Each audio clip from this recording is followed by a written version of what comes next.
Hi friends, welcome to our channel. ಇವತ್ತಿನ video ಯಾವ ರೀತಿ ಇರುತ್ತೆ ನಮ್ಮ ಹಳ್ಳಿಯಲ್ಲಿ ಅಂತ ನೋಡೋಣ ಬನ್ನಿ. ನಾನು ಸ್ವಲ್ಪ ಲೇಟಾಗೇ ಇದ್ದೆ, ಯಾಕಂದರೆ ನಿನ್ನೆ ಅರಿಶಿನ ಎಲ್ಲ 1 ಗಂಟೆ ಆಯಿತು ಬರೋದು. ಹಾಗಾಗಿ ನಮ್ಮ ಅಜ್ಜಿ ಎದ್ಬಿಟ್ಟು ನೀರೆಲ್ಲ ಹಿಡಿದ್ಬಿಟ್ಟಿದ್ರು ಫ್ರೆಂಡ್ಸ್. ನಾನೆದ್ದು ಮನೆಯೆಲ್ಲ ಕ್ಲೀನ್ ಮಾಡಿಕೊಂಡು ಪಾತ್ರೆ ಎಲ್ಲ ಕ್ಲೀನ್ ಮಾಡಿದೆ. ನೋಡಿ, ಈಗ ಇಲ್ಲಿ ತೋರಿಸ್ತೀನಿ ನೋಡಿ. ಇಲ್ಲೇ ಫ್ರೆಂಡ್ಸ್ ಮನೆ ನಮ್ಮದು ಒಂದು ಸೈಡ್ ಪೂರ್ತಿ ಗೋಡೆ ಬಿದ್ದೋಗ್ಬಿಟ್ಟಿತ್ತು. ಅಲ್ಲಿ ಪೂರ್ತಿಯಾಗಿ ತಾಡ್ಪಲ್ ಹಾಕಿ ಮುಚ್ಚಿರೋದ್ರಿಂದ ಈ ರೀತಿ ಕತ್ತಲಾಗಿ ಕಾಣಿಸ್ತಾ ಇದೆ. ನಾನು ಅಡುಗೆ ರೂಮ್ಗೆ ಹೋಗಿ ತೋರಿಸ್ತೀನಿ ನೋಡಿ, ನಿಮಗೆ ಆಗ ಗೊತ್ತಾಗುತ್ತೆ. ನೋಡಿ ಫ್ರೆಂಡ್ಸ್, ಇದು ಹಾಲು ಮತ್ತು ಇದು ಅಡುಗೆ ರೂಮು. ನೋಡಿ ಇಲ್ಲಿ ಕಾಣಿಸುತ್ತೆ ನೋಡಿ ಅಡುಗೆ ರೂಮು. ಇಲ್ಲಿ ಗ್ಯಾಸ್ ಸ್ಟವ್ ಇಟ್ಟಿದ್ದೀವಲ್ವ, ಅದ್ರ ಹಿಂದೆ ಇರೋ ಗೋಡೆ ಆ ಕಡೆ ಪೂರ್ತಿಯಾಗಿ ಬಿದ್ದುಬಿಟ್ಟಿದೆ. ಇಲ್ಲಿ ಅರ್ಧ ಮಾತ್ರ ಉಳ್ಕೊಂಡಿದೆ, ಅರ್ಧ ಬಿತ್ತೋಗ್ಬಿಟ್ಟಿದೆ. ಇವಾಗ ಸದ್ಯಕ್ಕೆ ಇರೋದಕ್ಕೆ ಈ ರೀತಿ ಸೇಫ್ಟಿ ಮಾಡ್ಕೊಂಡಿದ್ದೀವಿ. ಮಳೆ ಬಂದರೆ ಅಂತೂ ತುಂಬಾ ಕಷ್ಟ ಆಗುತ್ತೆ ಫ್ರೆಂಡ್ಸ್, ಪಾಪ ನಮ್ಮ ಅಜ್ಜಿ ತಾತನಿಗೆ. ಹಾಗಾಗಿ ಆ ಕಡೆ ಬೇಗ ಬೇಗ ಮನೆ ಕಟ್ಟಿಸ್ತಾ ಇದ್ದೀವಿ. ಈಗ ತಿಂಡಿಗೆ ಉಪ್ಪಿಟ್ಟು ಮಾಡೋಣ ಅಂತ ರೆಡಿ ಮಾಡ್ಕೊಂಡಿದ್ದೆ. ನಮ್ಮ ಅಜ್ಜಿ ಹೇಳಿದ್ರು ಉಪ್ಪಿಟ್ಟು ಮಾಡಮ್ಮ ಅಂತ. ಹಾಗಾಗಿ ನಾನು ಮಾಡೋ ಅಡುಗೆಗಳಂದರೆ ನಮ್ಮ ಅಜ್ಜಿ ತಾತನಿಗೆ ತುಂಬಾ ಇಷ್ಟ. ಹಾಗಾಗಿ ಅವ್ರನ್ನ ಕೇಳಿಬಿಟ್ಟೆ, ಅವ್ರಿಗೆ ಏನು ಬೇಕೋ ಅದನ್ನೇ ಮಾಡ್ತೀನಿ. ಇವತ್ತು ಉಪ್ಪಿಟ್ಟು ಮಾಡಂದ್ರು, ಹಾಗಾಗಿ ಉಪ್ಪಿಟ್ಟು ಮಾಡ್ತಾಯಿದ್ದೆ. ಉಪ್ಪಿಟ್ಟು ಮಾಡೋ ಅಷ್ಟೊತ್ತಿಗೆ ನಮ್ಮ ಅಜ್ಜಿ ಸ್ವಲ್ಪ ನಮಗೆ ಜೋಳದ ಹಿಟ್ಟು ಬೇಕಾಗಿತ್ತು. ಹಾಗಾಗಿ ಜೋಳ ಹಸಿ ಮಾಡಿಕೊಡ್ತೀನಿ, ಅಲ್ಲೋಗಿ ಹಿಟ್ಟು ಹಾಕಿಸ್ಕೊಡ್ರಿ ಅಂತ ಹೇಳಿದ್ರು. ಹಾಗಾಗಿ ಜೋಳನ ಕ್ಲೀನ್ ಮಾಡ್ತಾಯಿದ್ರು ಫ್ರೆಂಡ್ಸ್ ಅಜ್ಜಿ. ಇಲ್ಲಿ ನೋಡಿ, ಜೋಳದೊಳಗಡೆ ಬೇವಿನ ಸೊಪ್ಪು ಹಾಕಿಟ್ಟಿದ್ದಾರೆ, ಹುಳ ಆಗಬಾರ್ದು ಅಂತ ಅಂದ್ಬಿಟ್ಟು. ಈಗ ಅಜ್ಜಿ ಜೋಳನ ಹಸಿ ಮಾಡಿ ಕೊಟ್ಟರು. ಅದನ್ನೆಲ್ಲ ಚೀಲಕ್ಕೆ ತುಂಬಿ ಇಟ್ಕೊಂಡೆ ಫ್ರೆಂಡ್ಸ್. ಮತ್ತು ಅಜ್ಜಿ ಜೋಳ ಹಸಿ ಮಾಡೋ ಅಷ್ಟೊತ್ತಿಗೆ ಬಿಸಿ ಬಿಸಿ ಉಪ್ಪಿಟ್ಟು ಕೂಡ ರೆಡಿ ಆಗಿಬಿಟ್ಟಿತ್ತು. ಹಾಗಾಗಿ ಅವ್ರಿಗೆಲ್ಲ ತಿಂಡಿನ ಹಾಕ್ಕೊಟ್ಟೆ ಫ್ರೆಂಡ್ಸ್.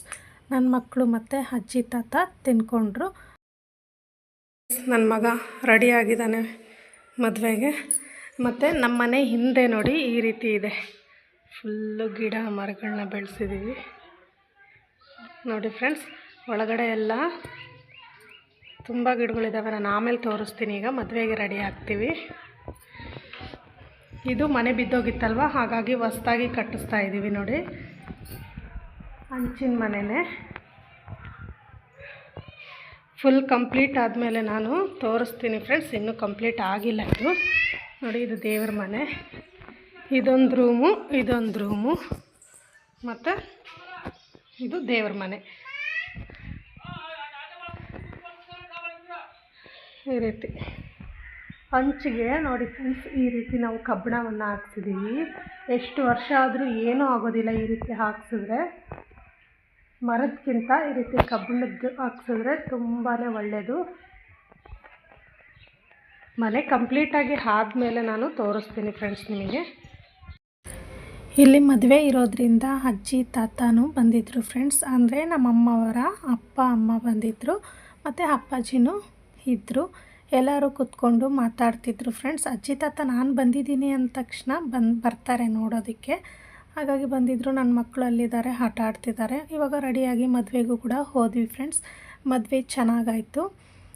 ಮದುವೆಗೆ ಹೋಗಿ ಅವ್ರಿಗೆಲ್ಲ ಏನು ಮುಯಿ ಮಾಡಬೇಕು ಮುಯಿ ಮಾಡಿಬಿಟ್ಟು ನಾವು ಊಟಕ್ಕೆ ಬಂದ್ವಿ. ಊಟ ಮುಗಿಸ್ಕೊಂಡು ಮತ್ತು ನಮ್ಮ ಅಕ್ಕ ಮನೆಗೆ ಬಂದೆ ಫ್ರೆಂಡ್ಸ್. ಅಕ್ಕ ಅಂದರೆ ನಮ್ಮ ಮನೆಯವ್ರು ಇದ್ದಾರಲ್ವ, ಅವ್ರ ತಮ್ಮನೇ ಹೆಂಡತಿ ಅಕ್ಕ ಆಗಬೇಕು, ಹಾಗಾಗಿ ಅಕ್ಕ ಅಂತ ಕರಿತೀನಿ ನಾನು. ನನಗೆ ಇಲ್ಲಿ ಕರುನ ಕಂಡ್ರೆ ತುಂಬ ಇಷ್ಟ, ಹಾಗಾಗಿ ಕರುನ ಮುದ್ದು ಮಾಡ್ತಾಯಿದ್ದೆ. ಅಲ್ಲಿ ಇನ್ನೊಂದು ನಾಯಿ ಮತ್ತು ಬೆಕ್ಕಿದೆ, ಅದೇನು ನನಗೆ ಅಷ್ಟೊಂದು ಇಷ್ಟ ಆಗೋದಿಲ್ಲ. ಕರು ಕಂಡ್ರೆ ಯಾಕೋ ತುಂಬ ಇಷ್ಟ ಆಗುತ್ತೆ ಫ್ರೆಂಡ್ಸ್. ಹಾಗಾಗಿ ಅದನ್ನು ಮಾತಾಡಿಸ್ಕೊತ ಮುದ್ದಿಸ್ಕೊತ ನಿಂತ್ಕೊಂಡಿದ್ದೆ. ಈ ಕಡೆ ಬಂದರೆ ನಮ್ಮ ಅಕ್ಕನ ಜೊತೆಗೆ ನನ್ನ ಮಕ್ಕಳೆಲ್ಲರೂ ಆಡ್ತಾಯಿದ್ರು. ಅಲ್ಲಿ ಬೆಕ್ಕಿತ್ತಲ್ವ, ನನ್ನ ಮಗಳಿಗೆ ಬೆಕ್ಕಂದರೆ ಇಷ್ಟ, ಹಾಗಾಗಿ ಆಟ ಆಡ್ತಾಯಿದ್ಲು. ನೋಡಿ ಎಷ್ಟು ಧೈರ್ಯವಾಗಿ ಮುಡ್ತಾಳೆ. ನನಗೆ ಬೆಕ್ಕಂದರೆ ಭಯ, ಅಷ್ಟೂ ಕೂಡ ಮುಟ್ಟೋದಿಲ್ಲ ನಾನು. ಈ ರೀತಿ ಆಟ ಆಡ್ತಾಯಿದ್ರು ಫ್ರೆಂಡ್ಸ್. ಎಲ್ಲರೂ ನಕ್ಕೊತ ತಮಾಷೆ ಮಾಡ್ಕೊತ ಆಟಾಡಿಬಿಟ್ಟು ಸ್ವಲ್ಪ ಹೊತ್ತು ಅಲ್ಲೇ ಟೈಮ್ ಪಾಸ್ ಮಾಡಿ ಟೀಗೆ ಕುಡಿದ್ಬಿಟ್ಟು ಈಗ ಅಜ್ಜಿ ಮನೆಗೆ ಬಂದೆ ಫ್ರೆಂಡ್ಸ್. ಅಜ್ಜಿ ತಾತನಿಗೂ ಕೂಡ ಟೀ ಮಾಡಿಕೊಟ್ಟೆ, ಅವರು ಕೂಡ ಕುಡಿದ್ರು. ನಾನು ಈ ರೀತಿ ಸಿಂಪಲಾಗಿ ರೆಡಿಯಾಗಿದ್ದೆ ಮದುವೆಗೆ. ನನಗೆ ತುಂಬ ಗ್ರ್ಯಾಂಡಾಗಿ ರೆಡಿ ಆಗಬೇಕಂದ್ರೆ ಇಷ್ಟ ಆಗಲ್ಲ ಫ್ರೆಂಡ್ಸ್. ಮತ್ತು ಇಲ್ಲಿ ಅಜ್ಜಿನೂ ತಾತನೂ ಮತ್ತು ನಮ್ಮಪ್ಪ ಅವರು ಕೂತ್ಕೊಂಡಿದ್ರು. ನಮ್ಮಮ್ಮ ಫೋನ್ ಮಾಡಿದರು, ಹಾಗಾಗಿ ನನ್ನ ಮಗಳು ಮಾತಾಡ್ತಾ ಇದ್ಲು. ಹಾಗೆ ನಾನು ಆವಾಗಲೇ ಹೇಳಿದ್ನಲ್ವ ನಿಮಗೆ ನಮ್ಮ ಮನೆ ಹಿಂದ್ಗಡೆ ಏನೆಲ್ಲ ಬೆಳೆದಿದ್ದೀವಿ ಅಂತ ತೋರಿಸ್ತೀನಿ ಅಂತ ಅಂದ್ಬಿಟ್ಟು. ನೋಡಿ ಫ್ರೆಂಡ್ಸ್, ಇಲ್ಲಿ ಬಾಳೆ ಗಿಡಗಳಿದ್ದಾವೆ ಮತ್ತು ತೆಂಗಿನ ಮರಗಳಿದ್ದಾವೆ. ಬಾಳೆ ಗಿಡ ತೋರಿಸು ಅಂದರೆ ನನ್ನ ಮಗನಿಗೆ ಸರಿಯಾಗಿ ತೋರ್ಸೋಕ್ಕೆ ಬರ್ತಿರ್ಲಿಲ್ಲ, ಹಾಗಾಗಿ ನಾನೇ ತೋರಿಸ್ದೆ ನೋಡಿ. ಇಲ್ಲಿ ಬಾಳೆಗೊನೆ ಬಿಟ್ಟಿದೆ. ಈ ಬಾಳೆಗಿಡನ ಒಂದು 5 ವರ್ಷದ ಹಾಕಿದ್ದು ಫ್ರೆಂಡ್ಸ್. ಇನ್ನೂ ನನ್ನ ಮಗಳು ಹುಟ್ಟಿರಲಿಲ್ಲ ಆಗ ತಂದು ಹಾಕಿದ್ದು. ಆ ಕೋತಿಗಳ ಕಾಟದಿಂದ ಒಂಚೂರು ಹೂ ಬಿಟ್ಟರೆ ಸಾಕು ಬಂದು ಕೋತಿಗಳೆಲ್ಲ ತಿಂದು ಮರನೆಲ್ಲ ಉಳಿಸಿ ಹೋಗ್ಬಿಡ್ತಾಯಿದ್ವು. ಪಪ್ಪಾಯ ಗಿಡಗಳಂತೂ ಎಷ್ಟು ತಿಂದಿದ್ದಾವೆ, ಎಷ್ಟು ಉಡಿಸಿ ಎಲ್ಲ ಹೋಗ್ಬಿಟ್ವು. ಪಪ್ಪಾಯ ಗಿಡಗಳು ತುಂಬ ಚೆನ್ನಾಗಿ ಬಂದಿದ್ವು. ಈಗ 2 ಮರ ಇದ್ವು ದೊಡ್ಡದು. ಅವು ಕಡಿದ ಮೇಲೆ ಕೋತಿಗಳ ಕಾಟ ಕಡಿಮೆ ಆಗಿದೆ ಫ್ರೆಂಡ್ಸ್. ಈಗ ಬಾಳೆಗೊನೆ ಬಿಟ್ಟಿದೆ ನೋಡಿ. ಮತ್ತು ತೆಂಗಿನ ಮರಗಳು, ಮತ್ತು ಚೇಪೆಕಾಯಿ, ನಿಂಬೆ ಮರ, ಮತ್ತು ಸೀತಾಫಲ ಹಣ್ಣು, ನೆಲ್ಲಿಕಾಯಿ ಅವೆಲ್ಲ ಬೆಳೆಸಿದ್ದೀವಿ ಹಿಂದ್ಗಡೆ. ಇವನ್ನೆಲ್ಲ ನಮ್ಮ ಮನೆಯವ್ರು ನೆಟ್ಟಿದ್ದಿತ್ತು. ಈಗ ದೊಡ್ಡದಾಗಿದೆ ಫ್ರೆಂಡ್ಸ್. ನೋಡಿ, ಇದು ನಲ್ಲಿ ಮರ. ಇಷ್ಟಿಷ್ಟು ದಪ್ಪ ಬಿಡುತ್ತೆ. ನೆಲ್ಲಿಕಾಯಿ ತುಂಬಾ ಚೆನ್ನಾಗಿರುತ್ತೆ. ಹೂವು ಬಂದರೆ ಕಾಕಡ ಹೂವು, ಕನಕಾಂಬರ ಹೂವು, ಚೆಂಡು ಹೂವು, ಸೇವಂತಿಗೆ ಆ ಹೂವನ್ನು ನೆಟ್ಟಿದ್ದೀವಿ. ದೇವರಿಗೆ ಪೂಜೆ ಮಾಡುವಷ್ಟು ಹೂವು ಸಿಗುತ್ತೆ ಫ್ರೆಂಡ್ಸ್. ಒಂದೊಂದು ಬಾರಿ ನಾವು ಕೂಡ ಕಾಕಡ, ಕನಕಾಂಬರ ಕಟ್ಕೊಂಡು ಮುಡ್ಕೊತೀವಿ.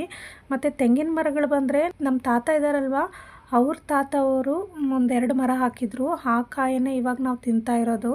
ಹಾಗಾಗಿ ನನ್ನ ಮೊಮ್ಮಕ್ಕಳು ತಿನ್ನಲಿ ಅಂತ ಅಂದ್ಬಿಟ್ಟು ನಮ್ಮ ತಾತ ಅಂದರೆ ನಮ್ಮ ಯಜಮಾನ್ರ ಅಪ್ಪ 7-8 ತೆಂಗಿನ ಮರಗಳನ್ನ ನೆಟ್ಟಿದ್ದಾರೆ ಫ್ರೆಂಡ್ಸ್. ನನ್ನ ಮೊಮ್ಮಕ್ಕಳು ತಿನ್ನಲಿ, ನನ್ನ ಮೊಮ್ಮಕ್ಕಳ ಕಾಲಕ್ಕೆ ಚೆನ್ನಾಗಿ ಬರುತ್ತೆ ಅಂತ ಅಂದ್ಬಿಟ್ಟು.